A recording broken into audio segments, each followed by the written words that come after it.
of, again, the concepts and the ideas and the worldview, the framework. And so I want to provide at least a little history of the initiative, the IGE Pearl initiative, because Dr. Addy's been working on the IGE framework since about 2008. Basically, the financial crisis of 2008 prompted him to engage this long investigation into economics, which has resulted in what we've been talking about. Again, the IGE Pearl portion is something that began roughly 3 years ago. So I met Dr. Addy about a decade ago in Malaysia. I was teaching a course in Kuala Lumpur at a place called Bamboo Village, and then he and we ended up meeting, and immediately I was like, oh, this is my guy, basically, and then became familiar with this incredible work that he's been doing. He's a longtime student of Dr. Muhammad Naqib al-Atas. So a lot of his work is very much steeped in sort of the Atasian worldview in his teachings, which is, again, another, amazing, mashallah, another amazing person. May Allah preserve him. So what I'll do is I'm going to go through a brief description of the introduction of the formation of IGE Pearl, and then I want to go into a description of what it is, in fact, comprised of. So the IGE Pearl initiative grew out of an intensive year-long series of discussions on the notion of regenerative livelihoods between myself and Dr. Addy and a sister named Atika Akram, who was actually a student in a design course that I taught, the design course that I taught in KL in 2013. And so this culminated in a collective decision to formally launch what we've come to call the Program for Ethical, Appropriate, and Regenerative Livelihoods, or PEARL, to promote the Islamic gift economy and also social permaculture, right? Which, again, I'll give you an explanation as to what's meant by that.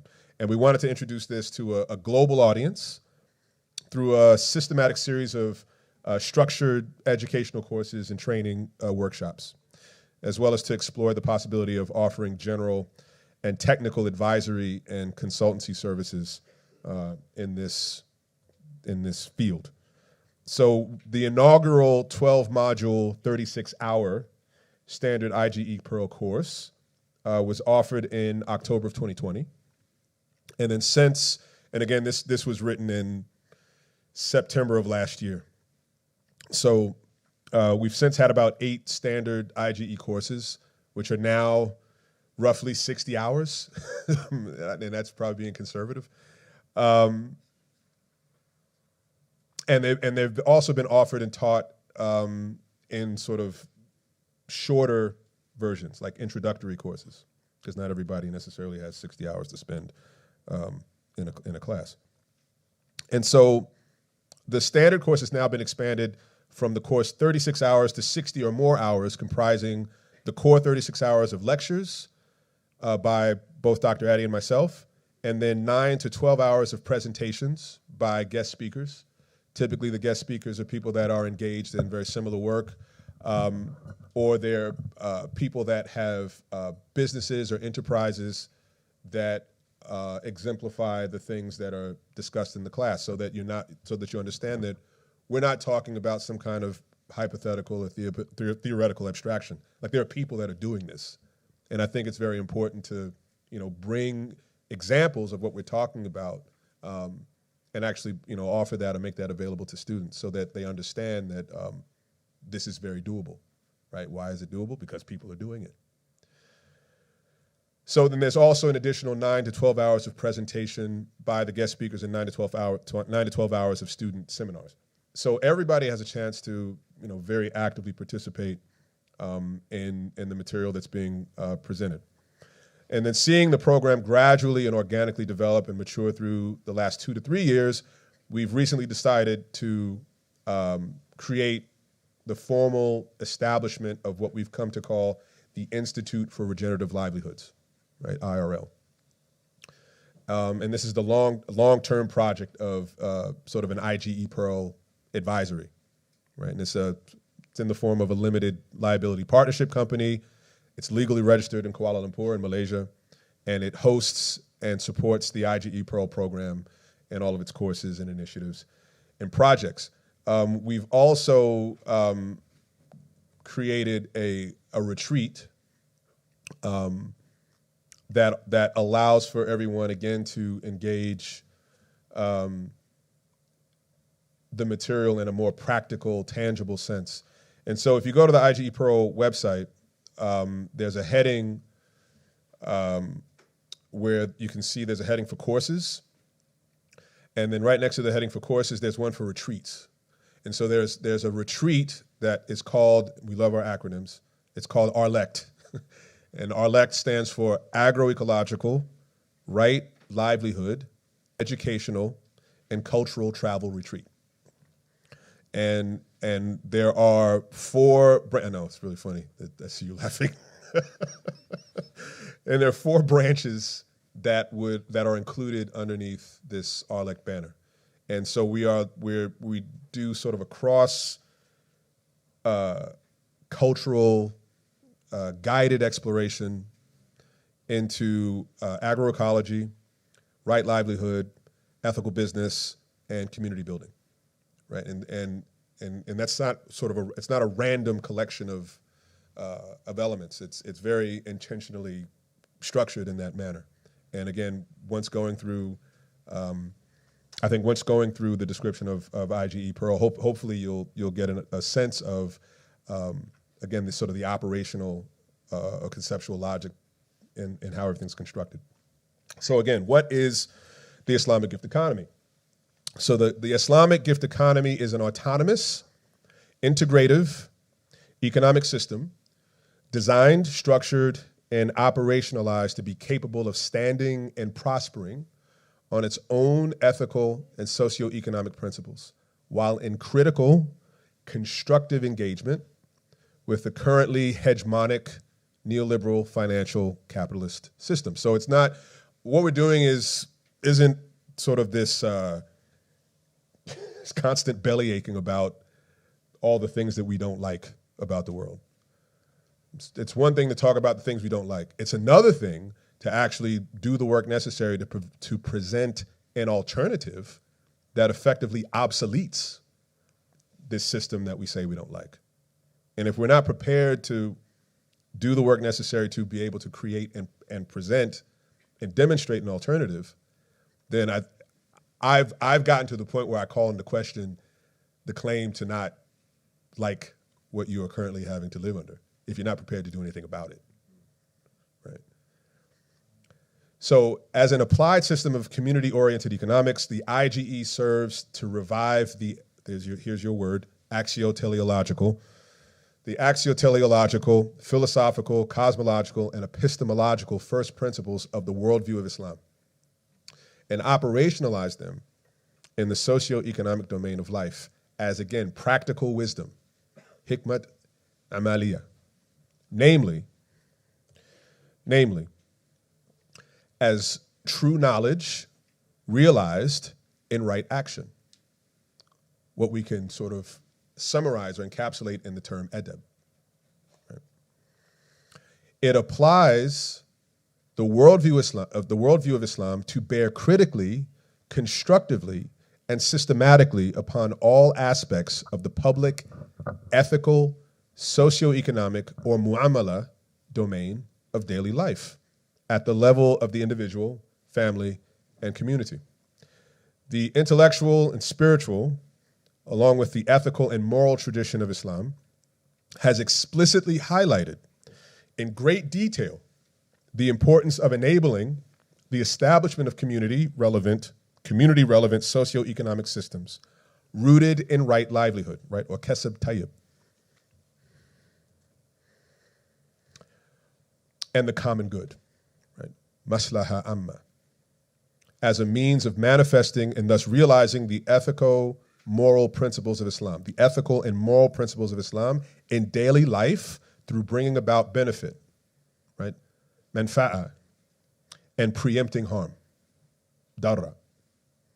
in all aspects of our interactions and transactions, right? Our muamalat, with both culture and nature, right? So this is sort of a nod to the idea of, and it's funny because this is something we talk about a lot in permaculture, and in particular, the discussions we often have around what we call invisible structures, which are they're the structures, the legal structures, the sort of community structures and systems that allow for people to work together and to kind of bring their respective pools of capital to bear in this, again, the creation of the infrastructure that allows for a community to exist. That it's not enough to mean well. Meaning well is great. It's better to do well. And again, I have to call into question how sincere you are in your meaning well if you're not prepared to do well. And if you're not that invested in your meaning well that you won't do well, then you're not believable. As Al-Imam Raghib al-Isfahani explains in some detail in his profound work, Al-Dhariya al-Makarim al-Sharia, or The Path to the Noble Qualities of the Revealed Law, the higher calling or vocation of human beings on earth is basically three. He mentions three sort of existential roles that the human being is to play in this realm. The first one he mentions is, or one of the three mentions is devotion to the creator, right, or ibadah. The second one he mentions is cultivation of land, right, or imarat al-ard. And then the third one he mentions is the stewardship of the earth, or the khilafat al-ard. And what's interesting is if you actually read the entire quote that's excerpted from the book, he says that the aim of engaging these three activities is for the human being to apply what he calls the noble qualities of the sacred law, which are actually divine attributes, and he names five. And the five he names are wisdom, justice, beneficence, graciousness, and forbearance.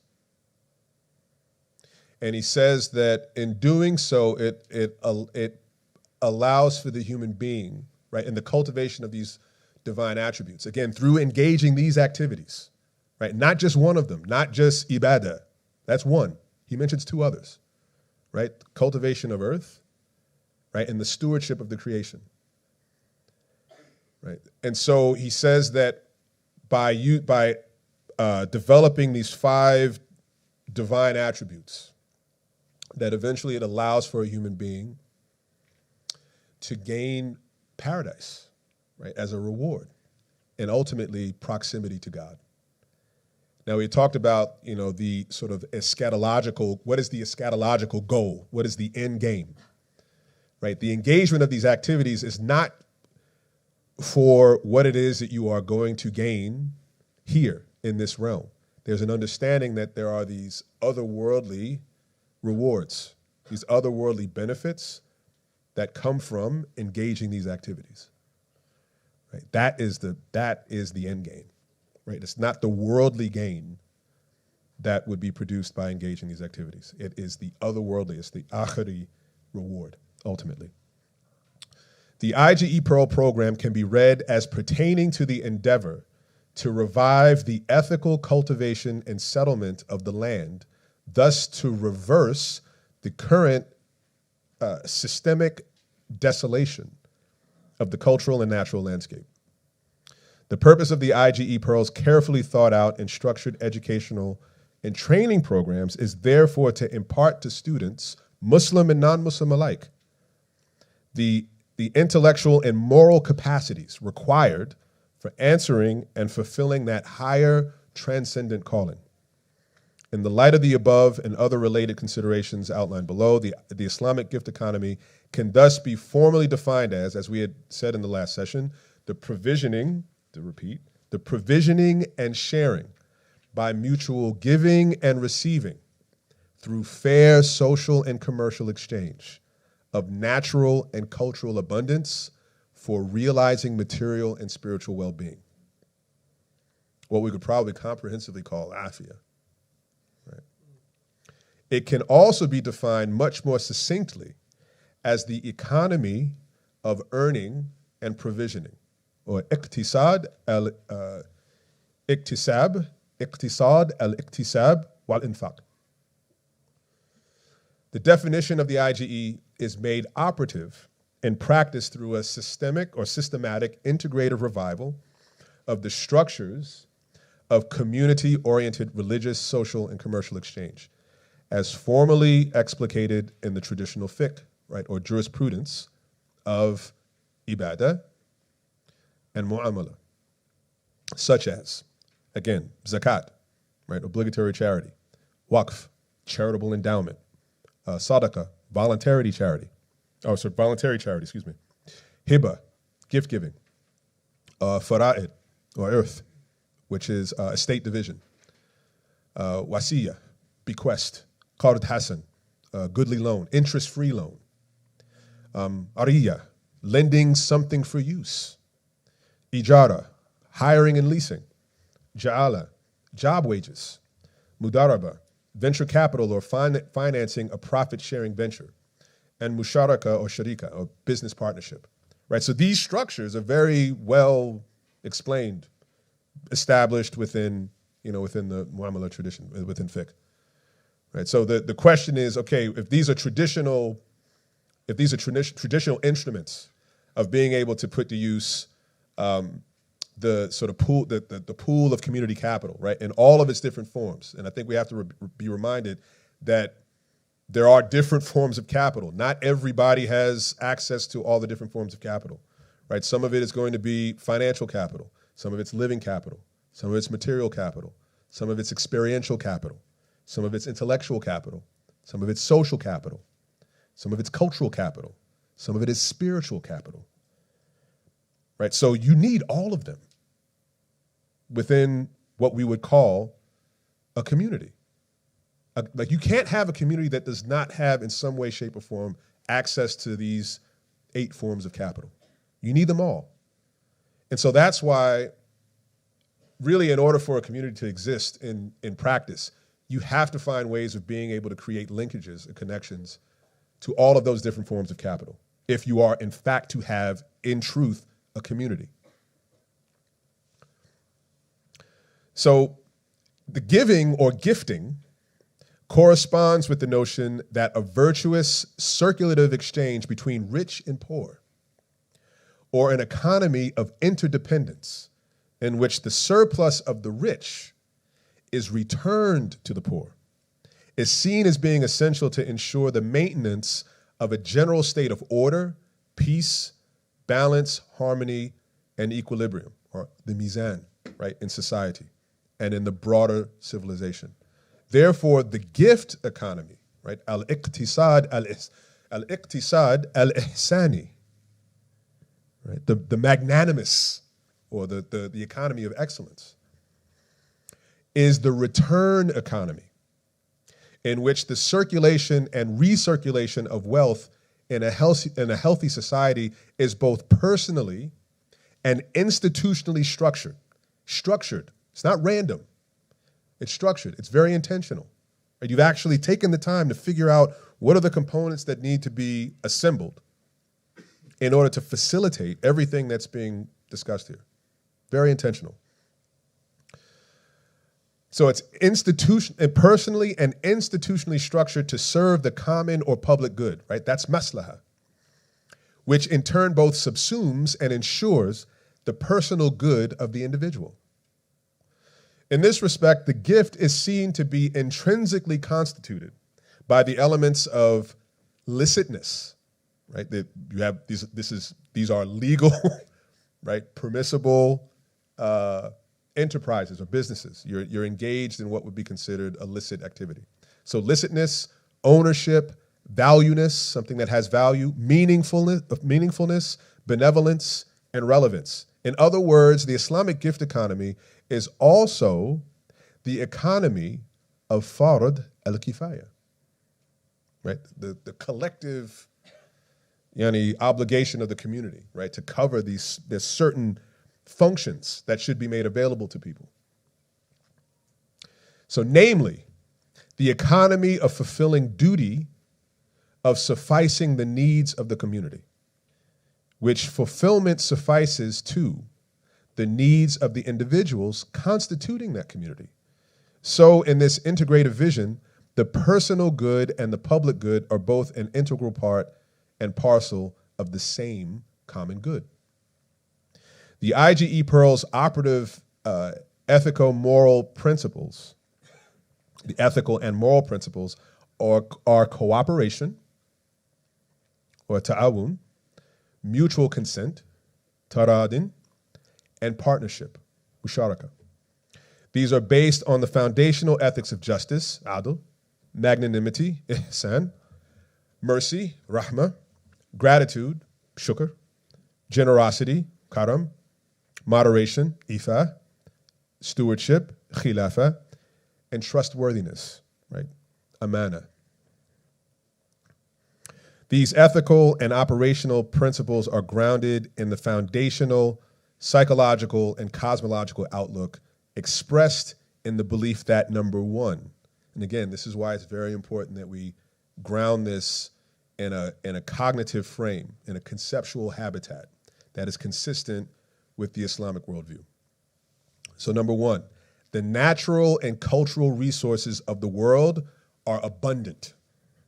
And this is why conventional economics simply does not work for us, because the fundamental belief in modern economics is what? Scarcity, right? It's completely diametrically opposed, okay?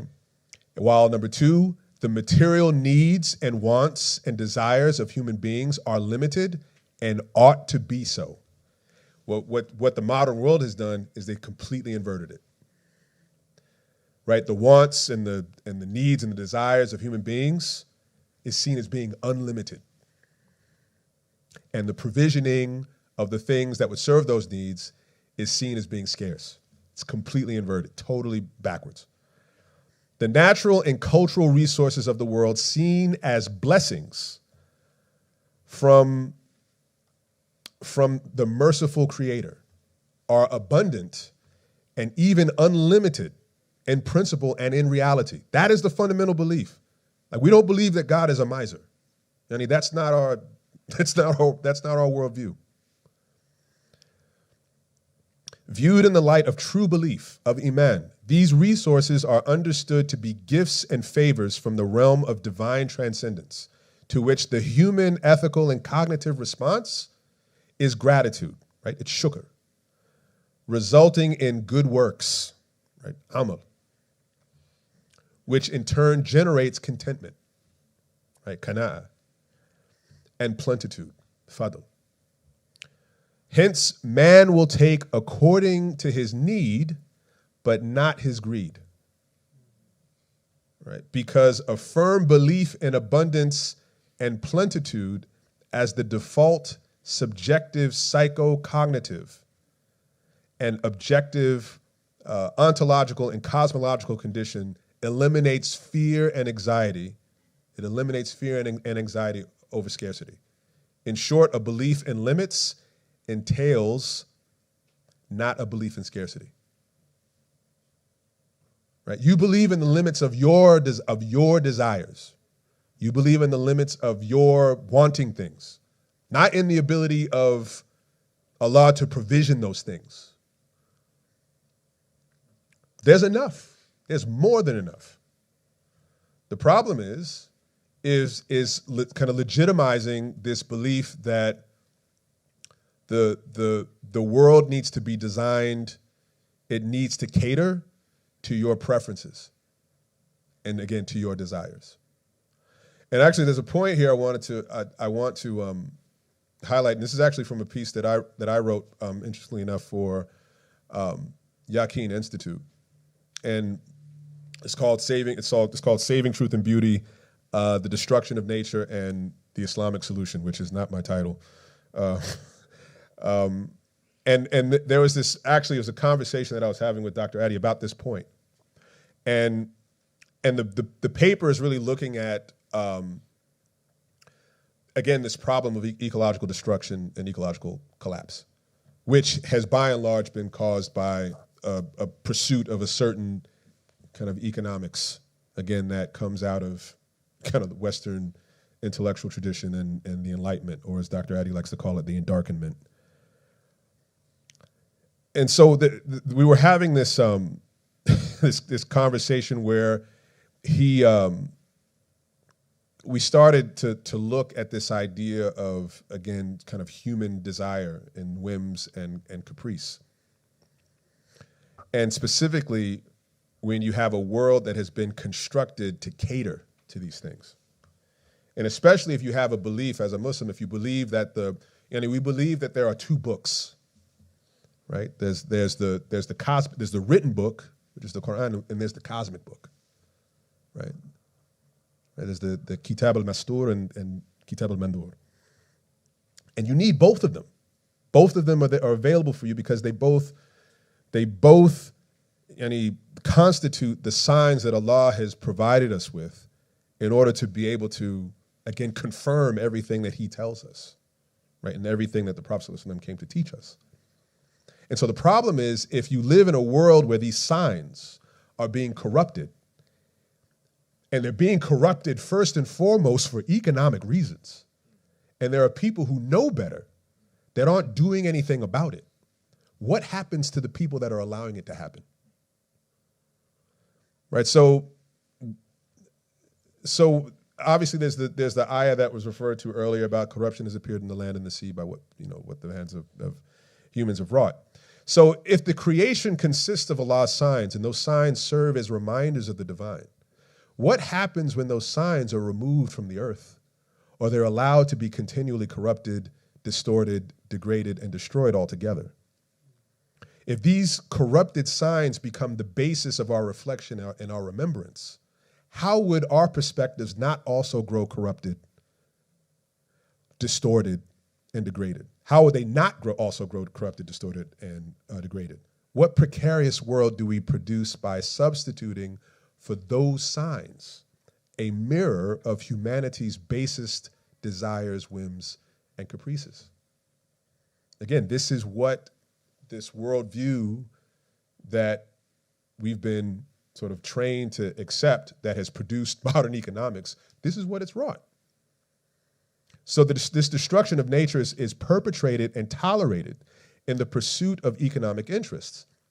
So a state of affairs seemingly accepted largely by people who identify themselves as Muslims, likewise as self-identified Christians and Jews, or people of the book. As noted by, again, our esteemed Dr. Adi Setia, a properly oriented, Islamically oriented cosmological, cosmogonical, and epistemological worldview sees the natural and cultural resources provided by our merciful Creator as blessings and bounties that are in truth unlimited in principle. A functional worldview tethered to reality would regard these resources as abundant and the materials, needs, and wants and desires of human beings as limited, and rightfully so. And again, this particular understanding has been inverted, and its inversion has apparently been legitimized and accepted by people who ought to know better. So building on this premise, Dr. Setia argues that our beliefs demand that these resources be seen as favors from the realm of transcendence, and we've already gone through that portion. So we are provided for abundantly if we acknowledge the biophysical limits of the planet. And we acknowledge those limits by living our lives according to metaphysical realities. Again, what is the eschatological end? Where are we headed to? Because we believe in reckoning. We believe in reckoning, right? So we understand that everything we do here, we have to answer for. In fact, the planet's living systems will over-deliver. The problem for the human species is that we tend to consistently underperform, and it still delivers in spite of us. So according to Dr. Setia, he says that desires are in fact, and I thought this was brilliant, this is actually my favorite piece of the paper, part of the paper. He says, desires are in fact limited by various dimensions of objective biophysical realities, and ultimately by death. Right? Do much remembrance of the destroyer of pleasures. Right? Hadith. Do much remembrance of the destroyer of pleasures. What's the destroyer of pleasures? Death. Sound desire is self-limiting, but the consumerist rendering of the world isn't particularly fond of that idea. So we're constantly artificially stimulated through perpetual ubiquitous marketing and advertising. We do not exist in a neutral milieu in that regard.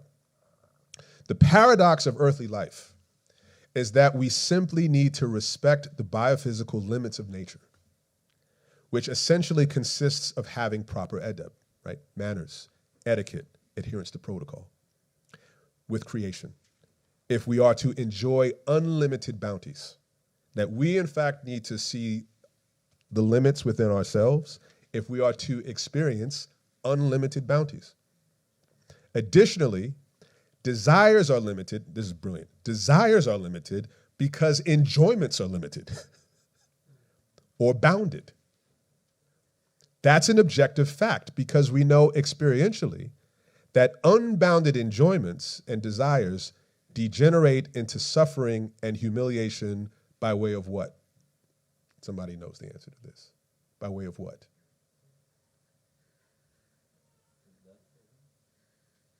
Somebody's got to know what the result of unbounded desire is. It's addiction. It's addiction. What do you think addiction is? It's someone who's has become lost in this tendency to indulge the self. It's addiction, right? And so this goes to the ayah that actually you quoted yesterday in the khutbah, right? Have you seen, O Prophet, those who have taken their own desires as their God? But I was waiting for you to go to the second part of at least this verse. And so Allah left them to stray knowingly, sealed their hearing and hearts, and placed a cover over their sight, right? To leave them alone to this thing that they've wanted to pursue, right? He's giving people what they say they want. Okay, this is what this is what you want to dedicate yourself to. Have at it. Right, and this actually calls to mind, and I think I quoted in the piece. It's a quote from the Fara'id of Ibn Qayyim al-Jawziyah, right? And he says that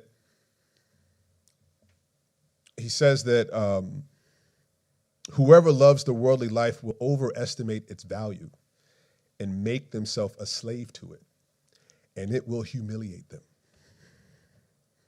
And whoever neglects it will notice their own great value, and it will serve them, and it, this world, will humiliate itself for him. Or there's another sort of variation on the saying where he says that anyone who loves a thing in the manner that is only appropriate for Allah, he said that that people will be made dependent on that thing, and then they will be betrayed by it. And really that is, in so many ways, that encapsulates a great deal of what lies at the heart of modern economic thinking. Because what lies at the base of most modern economics? We live in an industrial consumer society. And what is most economic activity in industrial consumer society is driven by? It's consumer spending. Right? It's consumer spending. And it's a consumer spending that is actually stimulated, as was indicated here, by this artificial creation of a desire for things, right? This sort of delusional kind of being tricked into believing that you need all of the things that are produced, right, by the various companies and the like. And then you're over there just working, slaving, making money so you can spend it, right, on things that ultimately you don't need. Right? And so he finishes the thought here. He says that a desire or an enjoyment beyond a certain limit or boundary ceases to be an enjoyment, right, or a desire, right? That's the nature of mortal life, right? That it becomes self-destructive and hence not really a true desire. For no person desires self-destruction. Hence, greed, which we've also called pathological desire, is the desire of the insane. Right? This is not something that is rooted in sound thinking. And yet this lies at the heart of what fuels a great deal of what is considered to be, modern economics. And especially modern economics with regard to, with regard to, consumer markets. Right. Okay, so I'm going to go back to the piece. So he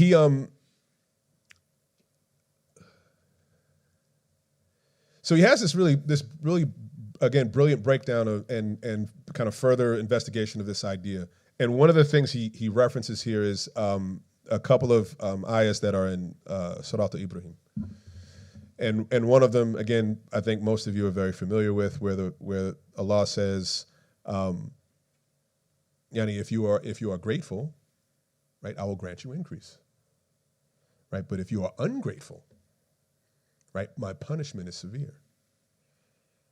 Right? And one of the ayahs I often like to cite that's kind of the opposite end of what he describes there. More on the portion where he says that if you're ungrateful, my punishment is severe. Okay, so the question that came to my mind was, and this kind of feeds into the discussion about, again, what lies at the heart of IGE. What are we trying to achieve?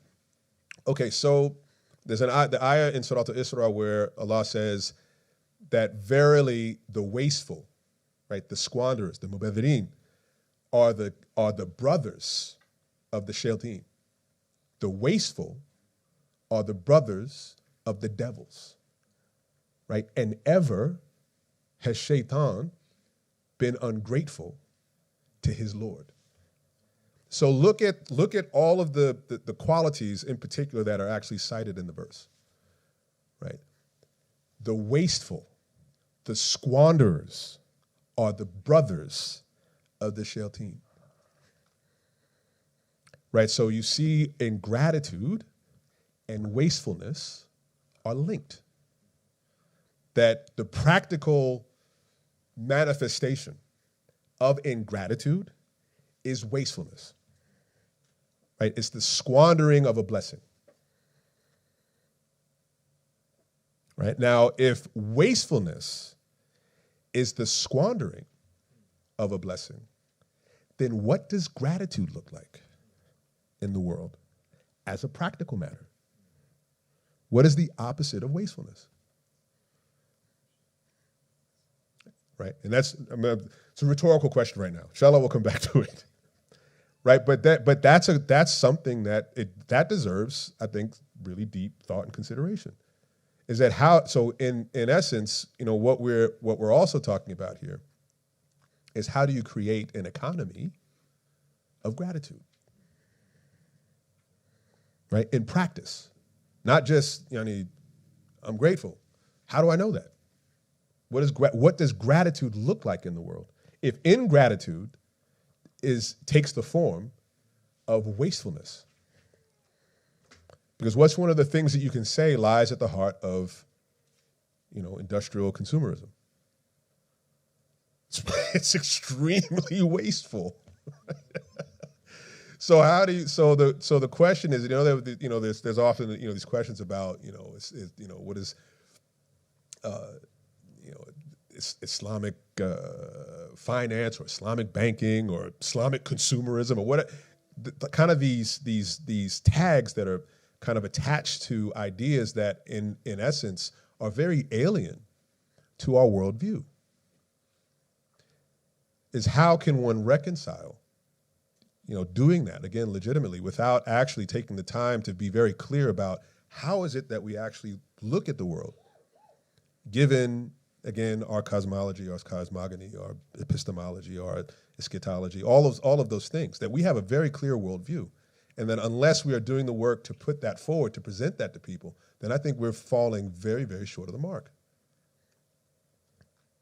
Okay, so continuing with the again, this explanation of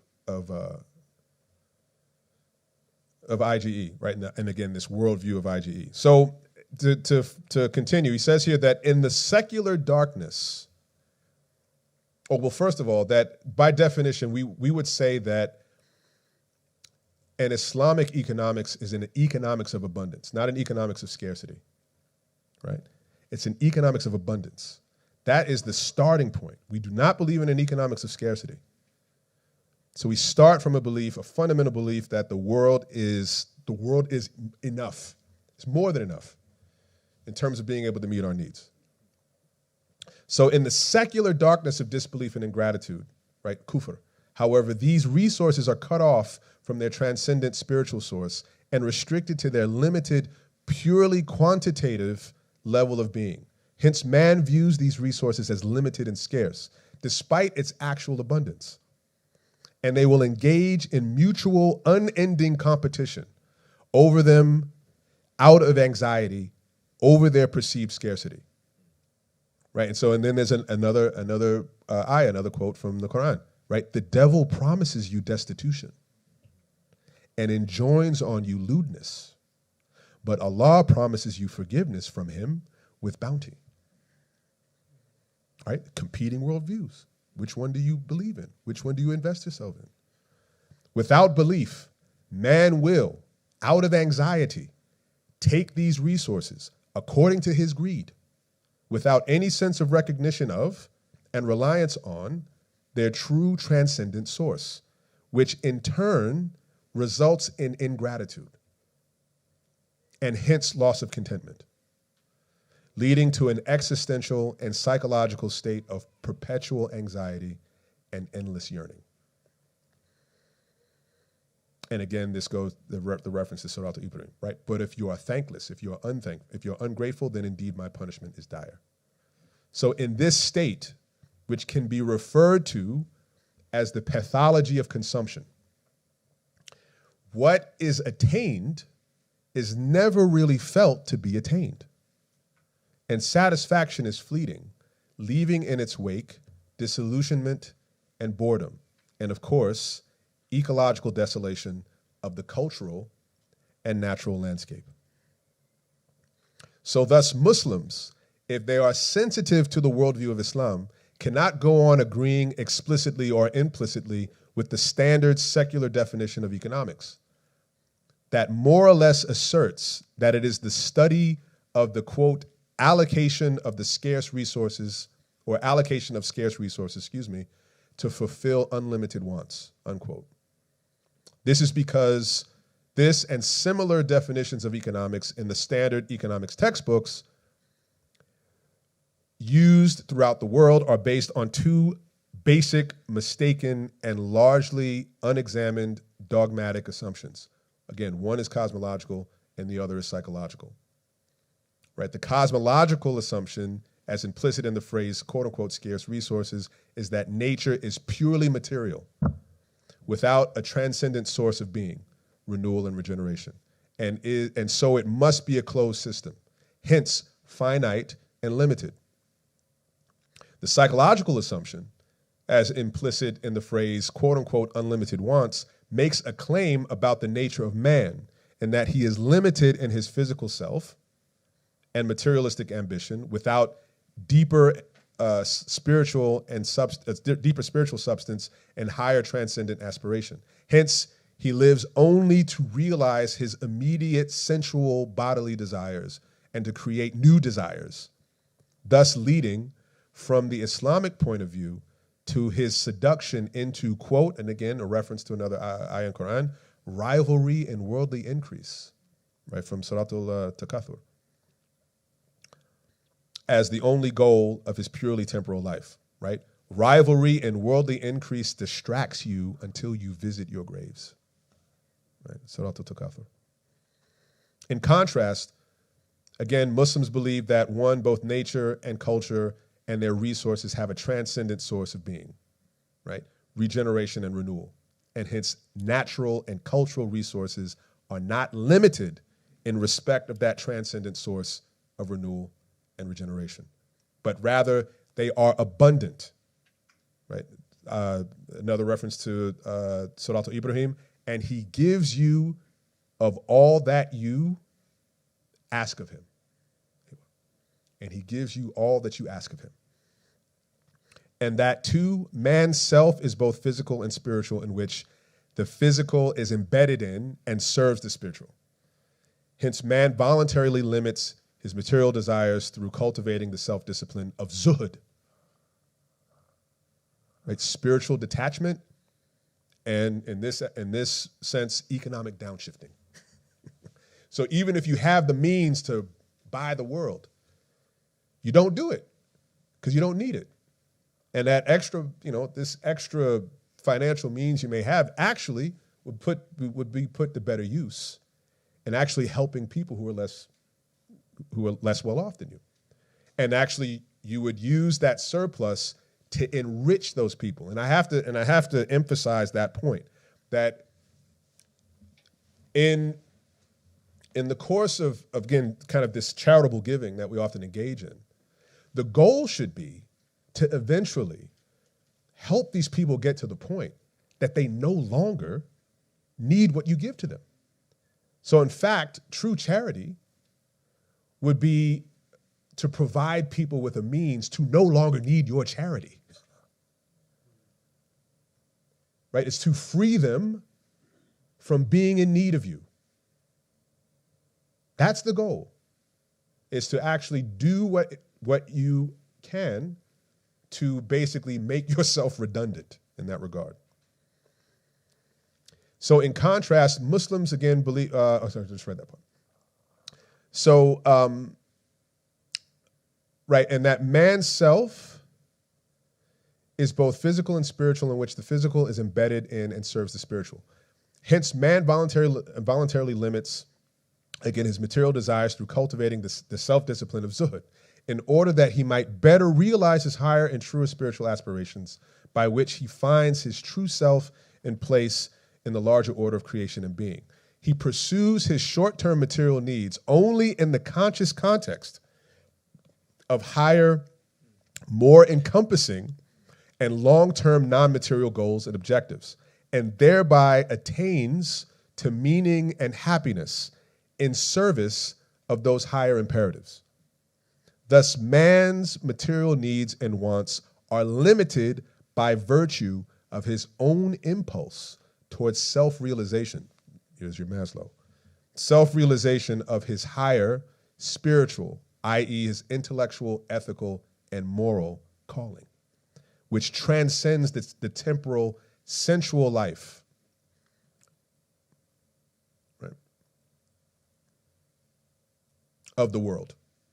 Right, and so then there's the reference to Surat al-Ala, right, where indeed you prefer the life of the world, but the hereafter is better and more lasting, right? Bal tu'thiruna al-hayat ad-dunya, right? Wal akhiru khayrun abqa. In other words, he finds his identity. This is a very important one. In other words, he finds his or her identity and destiny in the service of the transcendent, and not in serving his whimsical ego. Right? Again, where your eyes fixed? Where's your target? This is all about understanding where your target is. And unless you're able to, again, positively, definitively ascertain where you are aiming, right? What is your intention? Then everything you do is going to be in question. This foundational Islamic cosmological and psychological outlook has deep and far-reaching implications for how we should understand and engage both Islamic and Western economics. Muslims need to be critically and creatively self-conscious about these two cosmological and psychological principles in order to formulate an authentic, integrative Islamic economic system that is viable in the contemporary age, namely, one that is autonomous and can stand and prosper on its own ethical and economic principles while in constructive engagement with the West, instead of the one that is co-opted, wittingly or unwittingly, into the mainstream neoliberal free market system, as is largely the case with what currently goes by the name of Islamic banking and finance. And this foundational consideration brings us to the notion of, again, IGE. Okay, so we've got a few minutes left. And I'll cover a few more details, and then inshallah we'll be able to. I want to actually provide more time for questions and comments, and there's probably going to be more that is kind of coaxed out from the exchange.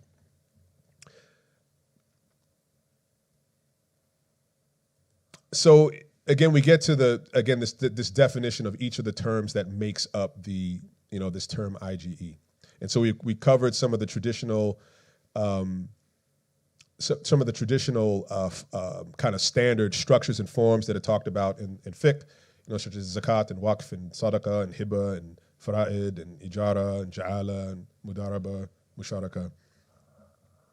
And he continues on with, he said here that the foundational notion of the gift, or rather gifting, giving and provisioning, is significant for deep reflection on the above-mentioned religious, social, and commercial exchange mechanisms will show, and this is very interesting, it will show that they have less to do with taking than with giving.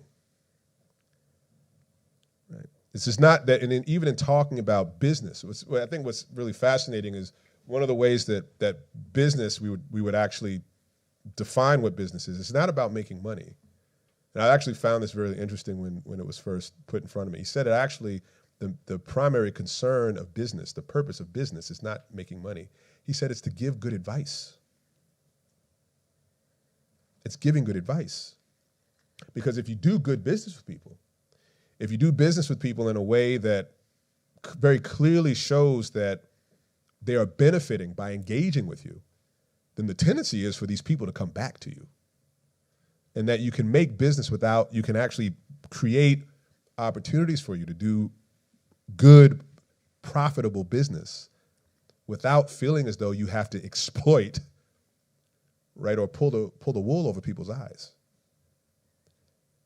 And so the profitability of business is a product of your ability to give people good advice, right, and to mean well for people, not only to mean well for people, but also to do well, right, for them.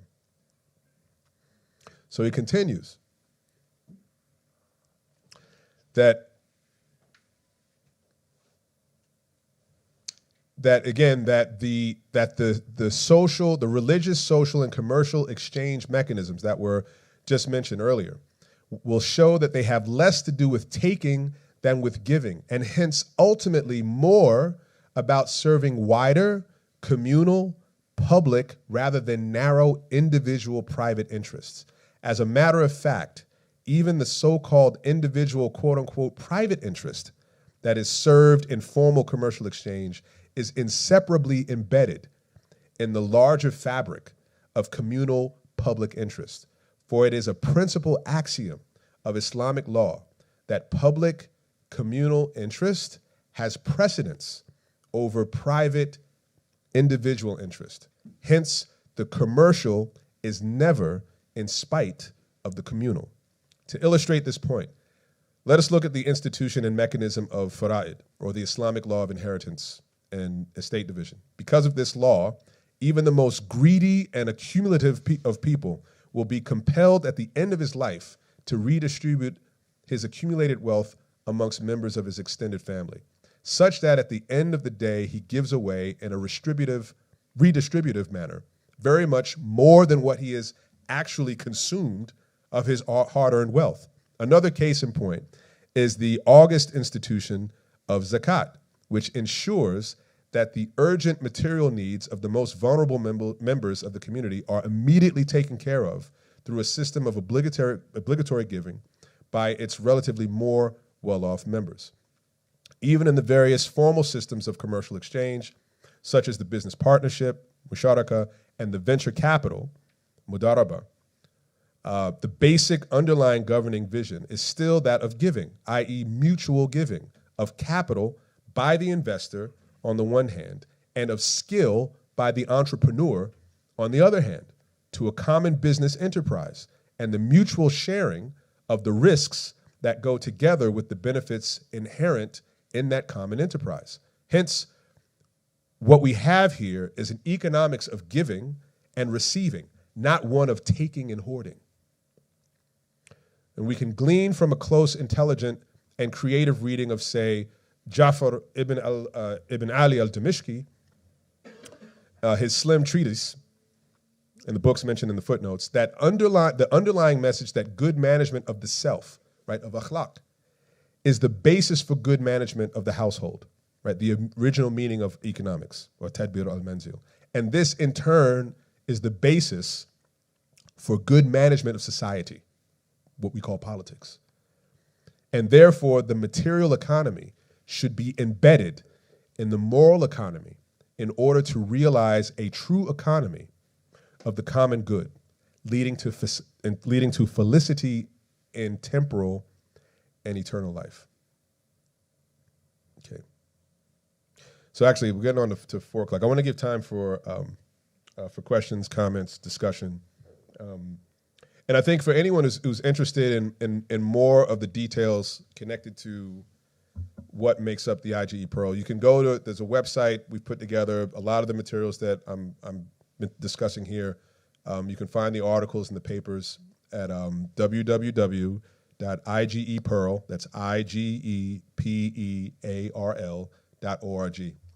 And so you'll find there are books that are available. Again, they're published articles. There are courses that are given. Some of the courses are actually going to be expanding from just the IGE Pearl coursework. There's a course that inshallah, we're going to be putting on that will be taught by Dr. I believe he's a doctor. I think he's got his PhD now. Yusuf Jah, who actually has a background in Sharia compliant finance, called The Dust of Riba. And inshallah, we're also going to have Sheikh Ahmed Saad al-Azhari, who's going to do a course on waqf. Right, and so again, the idea here is that we want to be able to give people tools and information that allows for the implementation of everything that's being talked about here, and again, in a contemporary context. Right, the point is to be able to make these things relevant in this time and this place, so that we can create the type of infrastructure that's needed in order to make the communities that we would like to have ultimately possible. And again, I think this point made about, again, independence, autonomy, right? Having the community itself have an independence that's produced from an interdependence of its individual members, right? That each of the members of the community has something to offer in the creation of this, of this outcome. Right? So again, everything that we're doing is really to serve that end. So inshallah, we can begin a conversation. Yes, sir. Please. It's my father-in-law.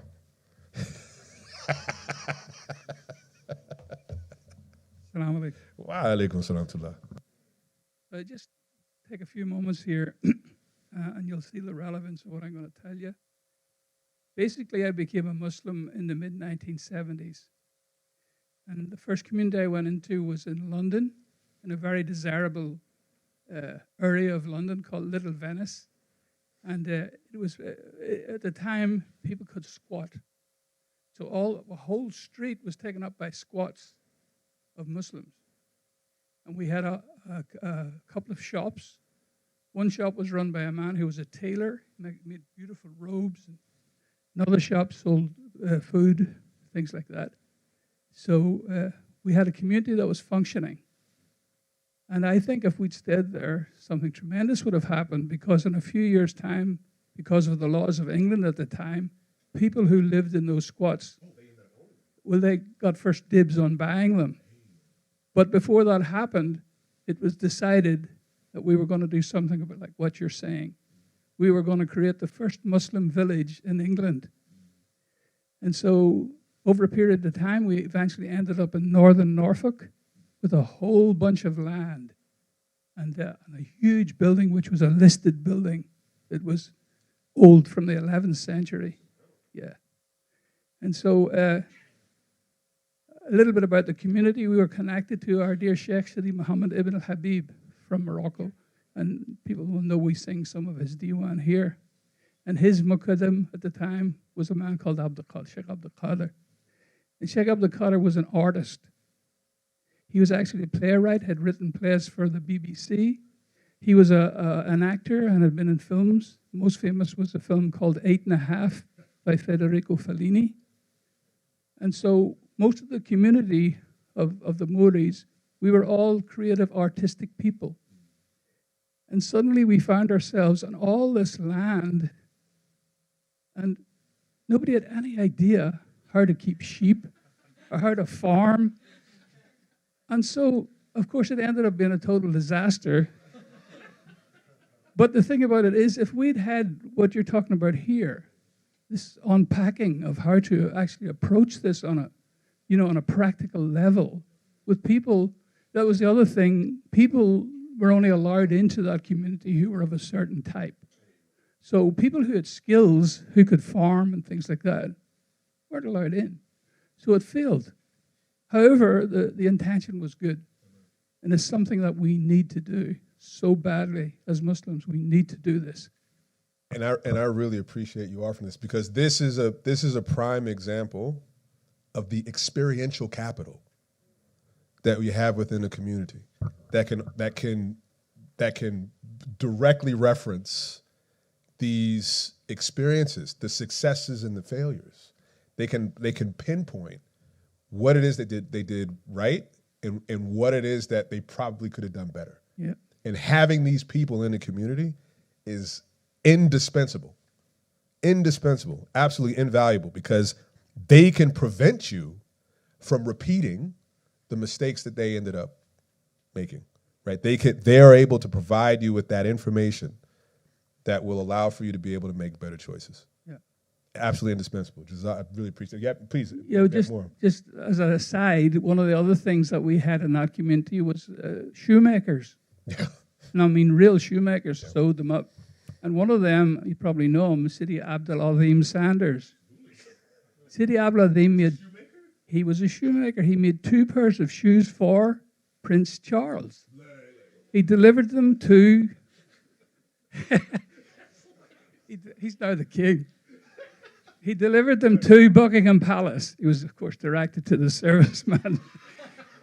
But he told me, and I don't know if it's true, that the Fatiha was worked into his shoes. Now, honestly, truthfully, King Charles is very sympathetic to Islam. And he is not a man with a narrow understanding of Islam. He knows it in depth and has studied it. So maybe it could be King Abdul Samad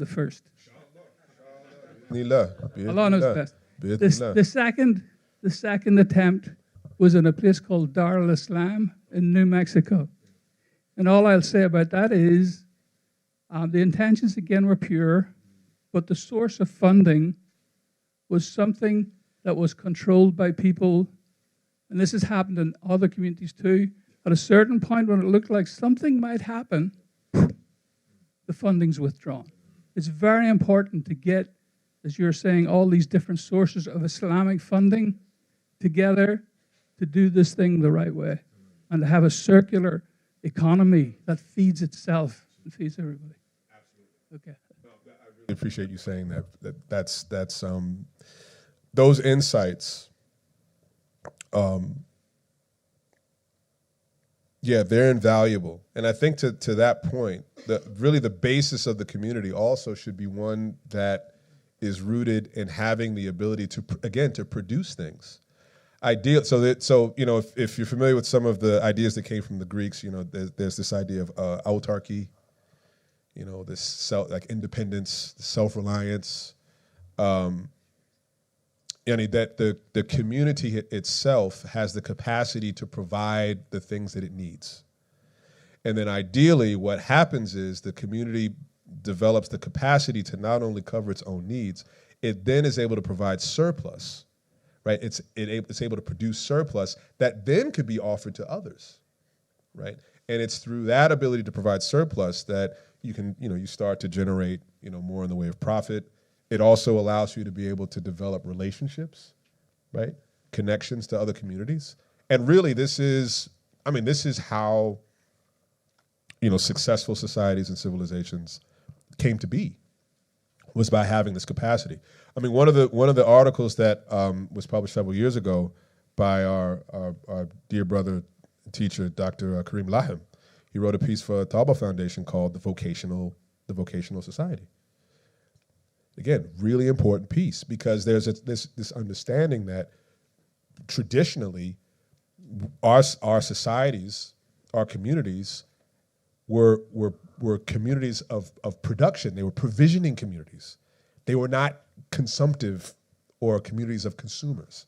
And I think, again, this is part and parcel of the product of modern living, is that we have, unfortunately, in many ways become completely indistinguishable from anybody else in that regard. We might dress a little different, pray different, speak different languages, but functionally, we're just like everybody else, right? Just like everybody else. And so the goal would be, how can we develop the capacity, again, to not be tied or captive to that system? Right. Please, Amjad.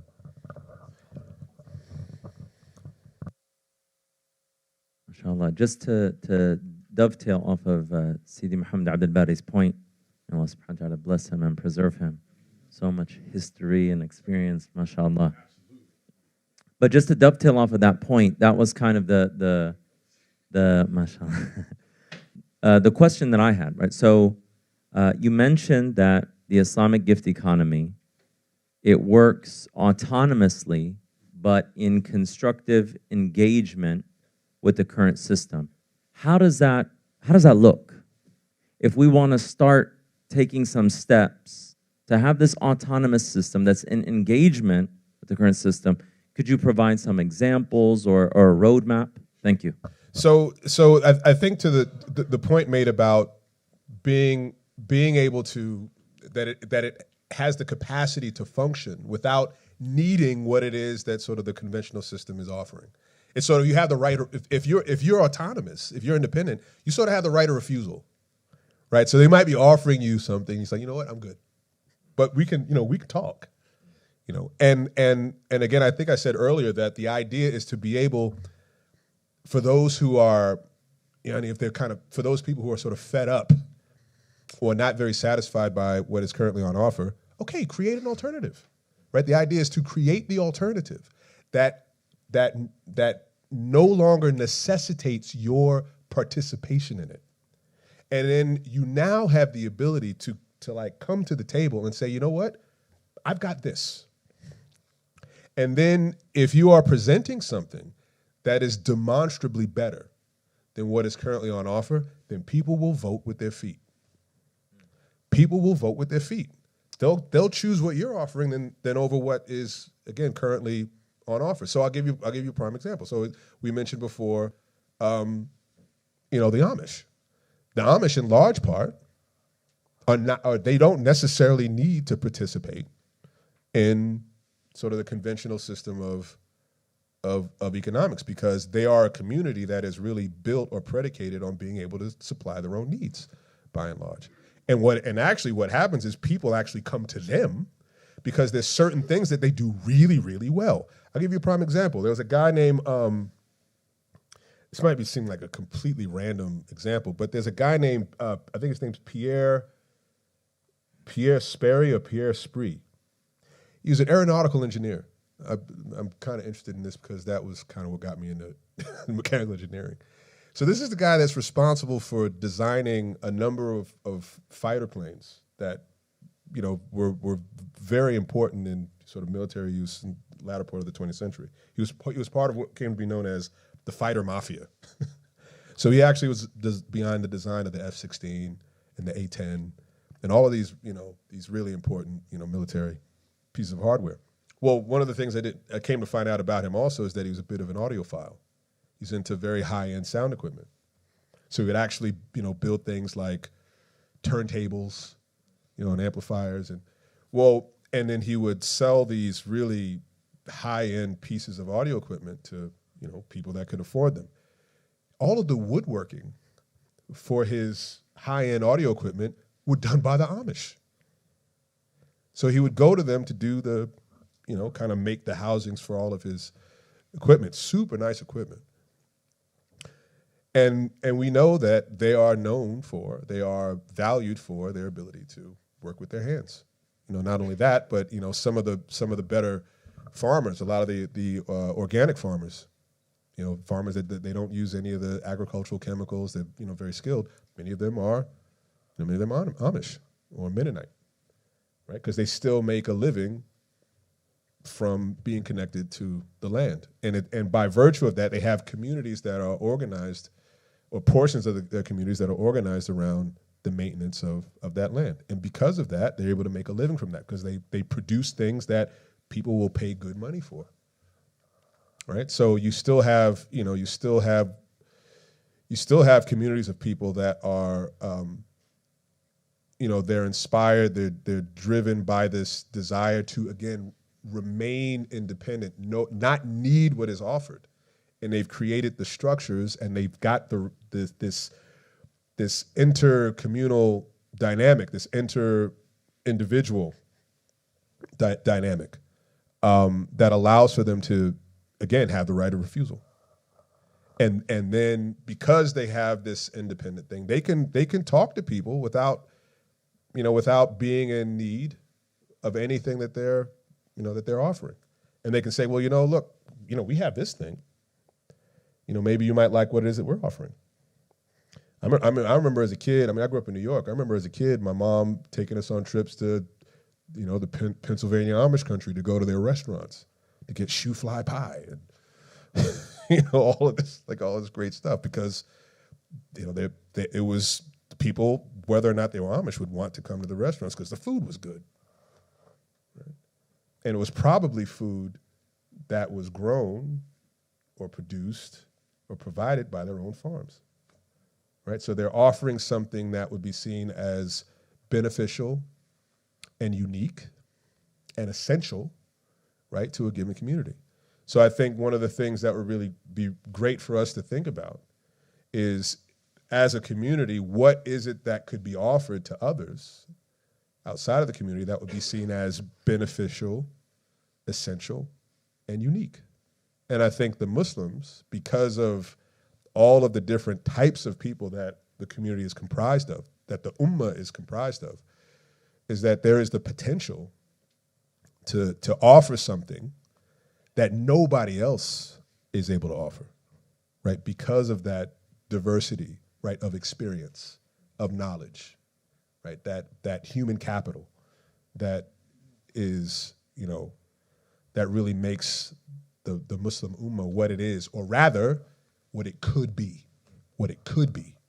right? And now it's a matter of determining whether or not, we're willing to do the work to figure out how that would be structured, what that would look like.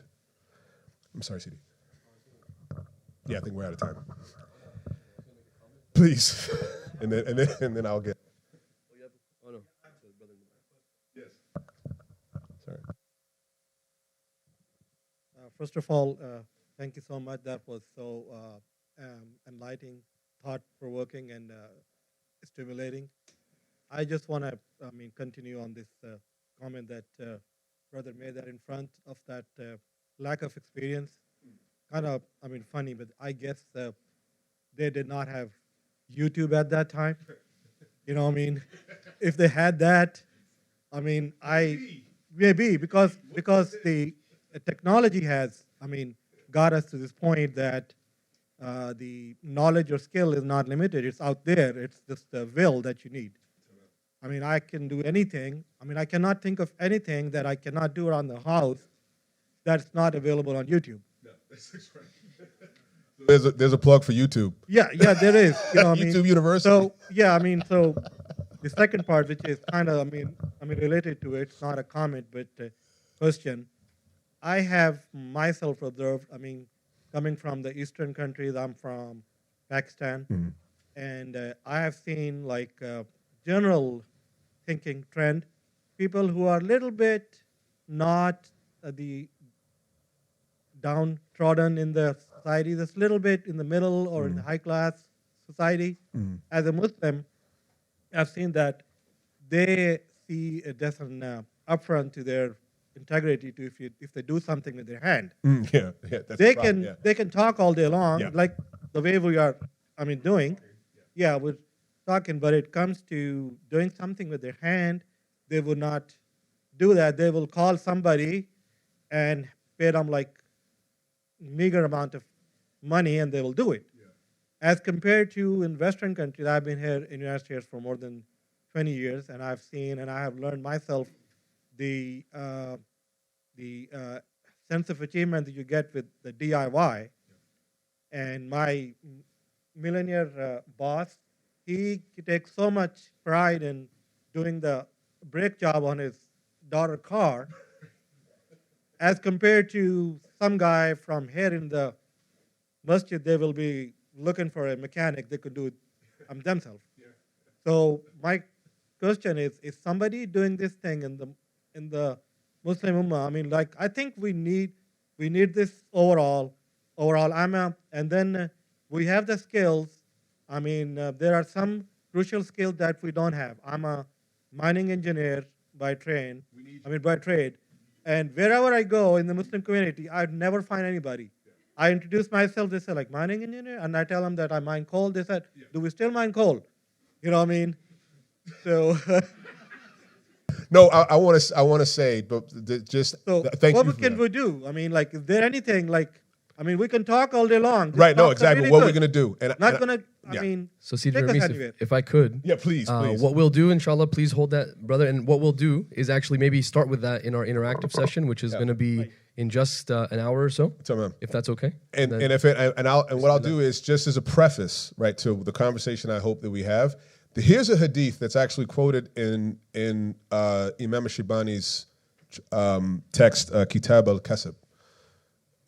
There's a section where he asks the question in the way that the format of the book is there are a list of sort of questions and he answers them. And one of them, there's a section where he asks, which is superior, agriculture or commerce? And to get to the, sort of the rub, he actually says that agriculture, that what he says is sort of a consensus opinion among scholars. He said that agriculture is actually seen as being superior and more because there's more broad-term benefit that's produced from the working or the stewardship of land, because in part the things that are traded and bought and sold is often produced from the things that are farmed. But there's an extraordinary hadith he actually cites. He says that the Prophet ﷺ was quoted to have said, "The farmer is trading with his Lord." The farmer is trading with his Lord. And he used the term tijara. And so what I would ask, and again, rhetorical question, just think about this among yourselves. Where are the farmers? Where are the horticulturalists? Where are the arborists? Where are mechanics? Where are fabricators? Where are woodworkers? Where are the carpenters? Right? Where are the welders? Where are the tool makers? Where are the machinists? Like these are people that should be in this community. And it's actually those people that will enable everything that I just mentioned. It will enable the community to be able to be one that is able to stand on its own 2 feet and not need anybody. And actually, to the opposite, you will become, as a community, an indispensable part of this place where people will come to you for work, right? They'll come for you for the things that you have to offer them because you have the capacity to provide it to them, right? That's what we mean by having an economy that is based in provisioning. You are able to provide things, right? Not only able to take on careers to where you're making an income that allows for you to be able to consume at ever higher levels of the consumer food chain, right? And with that, inshallah, we'll be able to pick up. Inshallah, no, very timely points and questions. Thank you all. And so at this point, we'll take a 5-minute break, inshallah, before our next session, which will be session 6. So if anyone needs to exit the room for refreshments, for stretches, for freshening up, please do so. Otherwise, it might actually be better to just stretch in place and then have a seat back down, inshallah, in this room. So, inshallah, we'll begin the next session at 4:30 p.m. sharp. So that's the next 5 minutes, inshallah.